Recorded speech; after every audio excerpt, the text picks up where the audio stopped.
Hey everyone, I'm Sargos and I'm gonna help you answer the question, what is Phantom Brigade?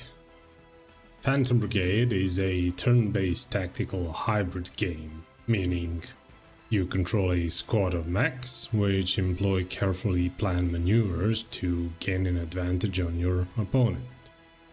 You and your opponent do this in turns, like a game of chess. It was made in Unity by Brace Yourself Games, the creators of Crypt of the Necrodancer. And as far as I found out, the development started back in 2016 by a different studio that was acquired by the current one, which released the game on February 2023, putting the game development to a whopping 7 years. The game released firstly on Epic in early access and then on Steam, where it got mostly positive reviews. It's priced at €28 or $29.99. The thing that differentiates the game from its competition is the hybrid turn-based system, meaning you see the action that the enemy is going to take, you respond accordingly, and when you finish your turn, it all happens simultaneously. Like Nick Cage sees 2 minutes into the future in the movie Next, you see 5 seconds. And that is the tech that allows you to dodge bullets and missiles and ultimately win, which to be honest is like watching a carefully planned and coordinated dance of machine and explosion unfolding just like you envisioned it. It's very satisfying.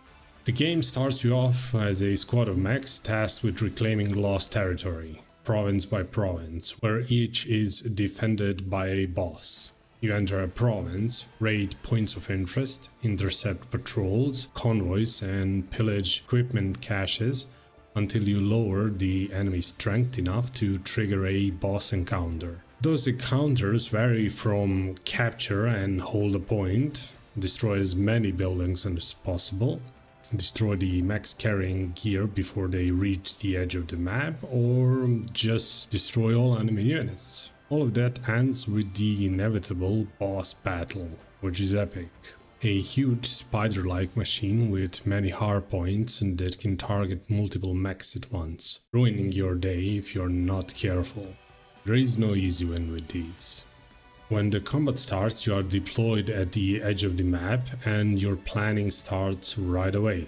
You need to move, dash, raise your shield, shoot or launch missiles. All of that inside the 5-second round. The only thing that limits you is heat management. You have to manage how many times per round you can do an action. If you overheat, you take damage.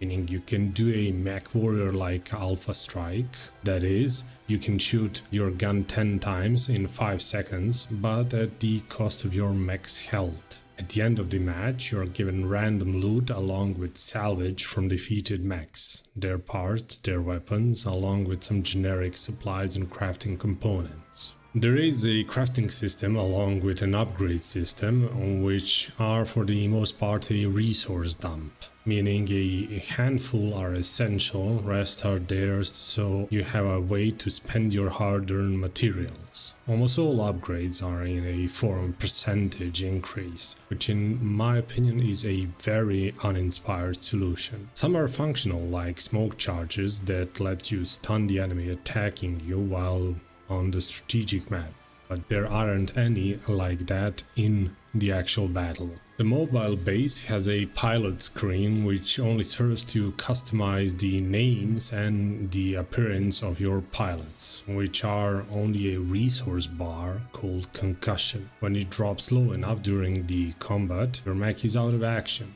The developers said that they have no plans to change the pilot system. Your sole reason to engage in combat is to reclaim lost territory, to take back the land from the invaders, a generic story that is clearly made as an afterthought. There are text box pop-ups that randomly happen that force you to choose an option which in most cases forces you to stand in place for a period of time. In many cases, a story element popped up while I was mid-charge toward the enemy base. and I just got forced to stand in place. There is no linear progression that moves the story forward, nor did I notice a trigger. It all appeared random, which leaves the player with only the thrill of the battle as the motivation. Luckily, the combat is the meat of the game, and the minimalistic, low-poly style works. It gives the game a clean look with a very bright bullet sprites and distinct blue-red contrast to differentiate between friendly and enemy units. Only oversight is that rocket trails are all grey, and when there are a lot of missiles in the air, you can't figure out which are yours and which are theirs. The UI looks clean and serves its purpose, meaning it will help you understand the game mechanics easily. But if you have any experience with animation, you'll recognize and understand the timeline and keyframes, and it'll click with you instantly. Also, when we are on topic of aesthetics, you can paint your mechs, which is somewhat limited, meaning there are preset color combinations that you can use. There isn't a color picker. Luckily, there are mods that add additional color presets. Yes, the game has mod support, which is always a great thing because it helps the player adjust the game to his liking and prolongs the life of the game. There are mods for infinite resources, pilot avatars, increased squad size and other stuff, but always take care when using mods as bugs can occur. In my 52 hours of play I never encountered any crashes, the game was stable, but I encountered a bug just once. A tank spawned inside a mountain, and luckily I had a melee mech that could push the shockwave inside and destroy it. If not for that, I'd had to probably restart or maybe abandon it. In my experience, the game offers a unique twist on the tactical turn-based combat, a real innovation that should be expanded upon. The combat is exciting, and when you hit the execute button and see how it all plays out, it's quite rewarding. Overall, I enjoyed the game, but apart from combat, I think everything else was an afterthought. It looks like the project was so long on hold that someone just gave an order to wrap it up and release it. The latest patch at the time of recording was on 7th February 2024, meaning the game is still being supported. Balance changes, new weapons and boss fights were all added after launch. There is no clear roadmap, but the game isn't abandoned either.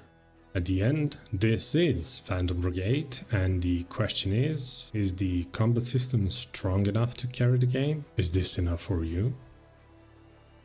Thank you for your time. I hope I've given you enough info on the game, and if I missed something, be sure to tell me about it in the comments. Also, like and subscribe.